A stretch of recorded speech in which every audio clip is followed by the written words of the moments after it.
এই মুহূর্তে কোলাঘাট থেকে শ্যাম ভাই আপনাদেরকে দেখাচ্ছি সরাসরি। বিশাল একদম ধামাকাদার চলছে। তো দেখতেই পাচ্ছেন বহু মানুষ ডিজে লাভাররা কিন্তু রয়েছে, একদম চলছে সরাসরি। আপনাদেরকে দেখাচ্ছি সেটআপটা কেমন লাগছে অবশ্যই জানাবেন। একদম নতুন সেটআপ এই মুহূর্তে।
অনুষ্ঠান এই মুহূর্তে তোমাদেরকে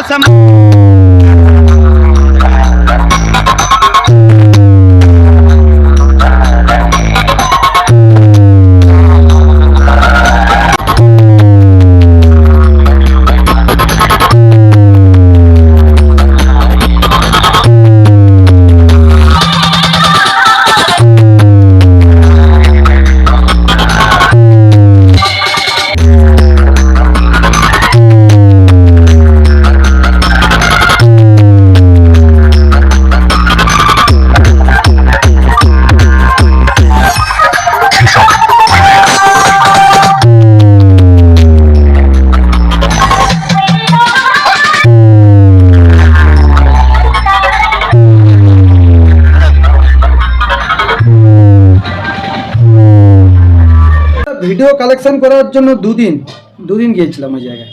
তো আমরা দেখেছি, আমার সাথে আপনারা জানেন কিছু কিছু মানুষকে দেখেছেন। তো যারা ভিডিও দেখেন অবশ্যই চিনেন, অবশ্যই কমেন্টে তার নামটা লিখবেন। লোকের ভিডিওকে ফটোকে ডাউনলোড করে ফেসবুক থেকে ছেড়ে দেয়, দিয়ে নিজের নামটা ভিডিওর উপরে লিখে দেয় কোলাঘাটের উমুক, কোলাঘাটের তুমুক। কার কথা বলছি তোমরা নিশ্চয়ই বুঝতে পারছো। তো আমি এই কিছুদিন আগেই কেটিপির মেলা হবে নি, কোথা থেকে একটা ফেক নিউজ ফটো নিয়ে ছেড়ে দিচ্ছে কেটিপির মেলা হবে বলে।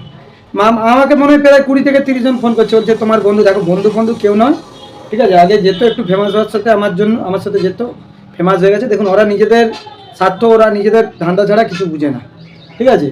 তো আমার সাথে যে একটু মুখটা হাইলাইট হয়ে গেছে, ফেমাস হয়ে গেছে, তো সেই জন্য এখন আর মানে নিজেরাই তার ভিডিও ডাউনলোড করে ছেড়ে দিচ্ছে, বুঝতে পারছেন। তো আমি মনে করি নিজেরা একটা কন্টেন্ট বানালে নিজেরা যেমন পারো নিজের সেই জায়গায় গিয়ে কন্টেন্ট বানানো দরকার। তার ডাউনলোড করে ছেড়ে দিচ্ছে, যে হয়তো কষ্ট করে ভিডিওটা করলো তার হয়তো ভিউ হচ্ছে না, ওরা ডাউনলোড করে ছেড়ে দেওয়ার জন্য ওদের ভিউ হয়ে যাচ্ছে।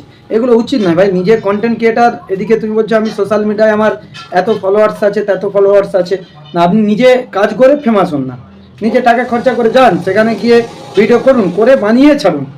তার ডাউনলোড করে ছাড়ছেন, এতে অনেকেই কিন্তু খুব রেগে যাচ্ছে।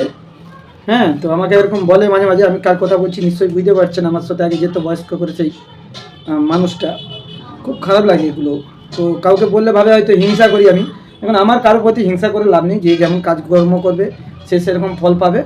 সবাই ভালো থাকবেন, সুস্থ থাকবেন। আর ভিডিওটা ভালো লাগলে একটু ফলো করে দেবেন। এরকম টাইপের ভিডিওগুলো দেখতে পাবে আমাদের চ্যানেল দিয়ে।